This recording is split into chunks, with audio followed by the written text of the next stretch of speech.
rightly stated that the principle of this bill has been unanimously accepted by the House and most of the relevant points have been made out, and that no time of the House should be taken by repeating the same points again and again. One of the points on which I want to lay stress and which is being disputed again and again by the Treasury benches is the question of cottage industries. Though you pointed out to them yesterday that there is provision in this bill to take into consideration the cottage industries, and the Honorable the Deputy Minister realized it again. There was a point raised by Mr. Sidhwa today, and the Honorable Speaker, who was in the chair at the time, said that the scope of the bill is confined only to the consideration of protection to industries as against foreign industries, that is, to give protection to the indigenous industries as against imported goods, and the question of cottage industry does not come in here. The Honorable Deputy Minister denoted this: unless protection is given to indigenous industries, we shall not be able to develop industrially. I wholeheartedly support this proposition. I am not against it. When I speak of cottage industries, I do not for a moment think that our country should not be developed on the same lines as the other countries in the world.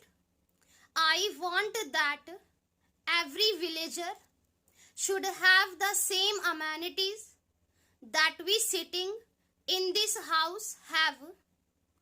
Every villager should have these furnitures, fittings, houses, and so on. The only thing is that the existing economy should not be disturbed and sacrificed before substitute arrangement is made.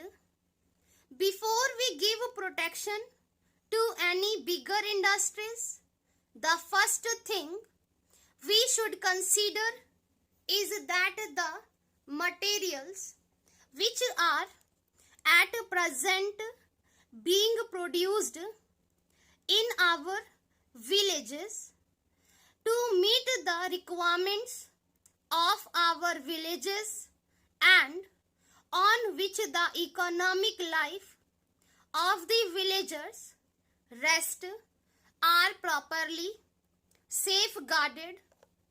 We should see that we have sufficient quantity of consumer goods to meet the necessities of all people in the country, and nothing is done merely in the interest of 10% of the people at the sacrifice of existing village economy. Before making sure of some better substitute, I find that at the present moment our attention is confined to the amenities and requirements of a portion of the population only.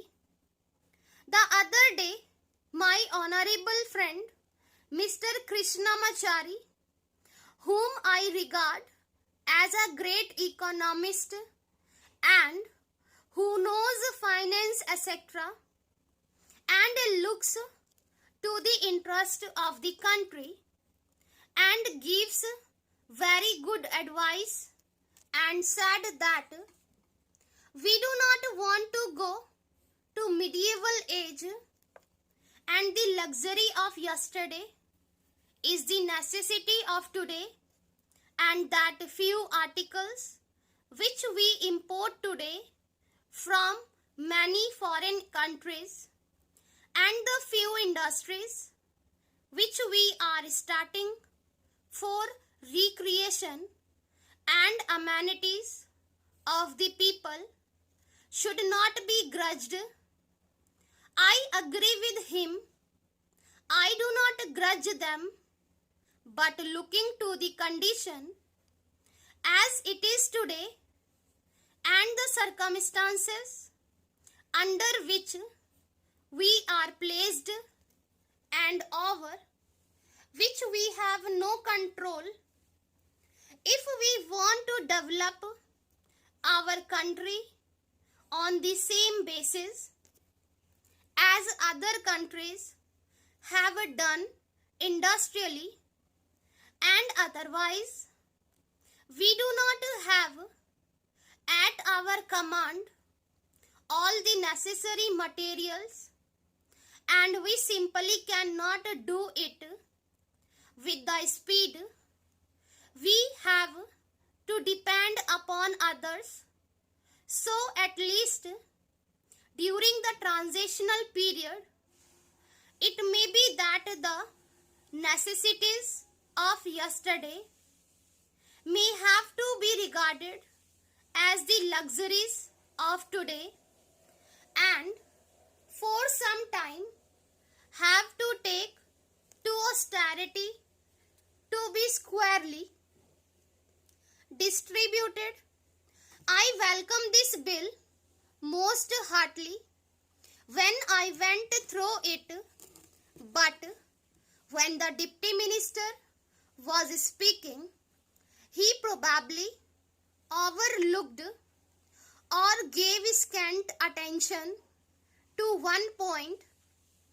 I am referring to clause 12 in regard to the reference to the commission of matters arising out of protection of the things mentioned.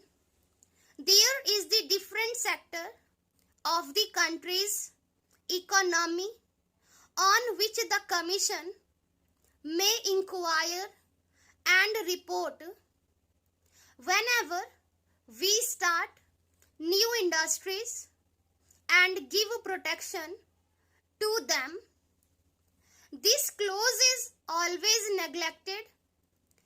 It should not be merely that the central government may also refer, but they must refer to this as one of the condition under clause 14 when the physical commission recommends that this tariff commission should take many points make consideration.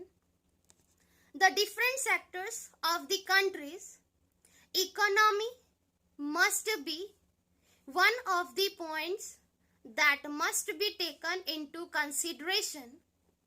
The other day, there was a question about the acquisition of the Visakhapatnam shipping yard when we had to pay rupees 2 to 3 crores for acquiring it.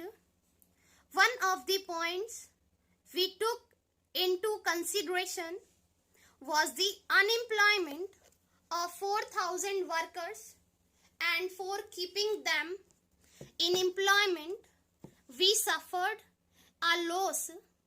In view of the agitation that was carried on, we sacrifice the existing necessary supply of the villagers and throw them out of employment without making any arrangement for their substitute requirements and without providing them with alternative employment.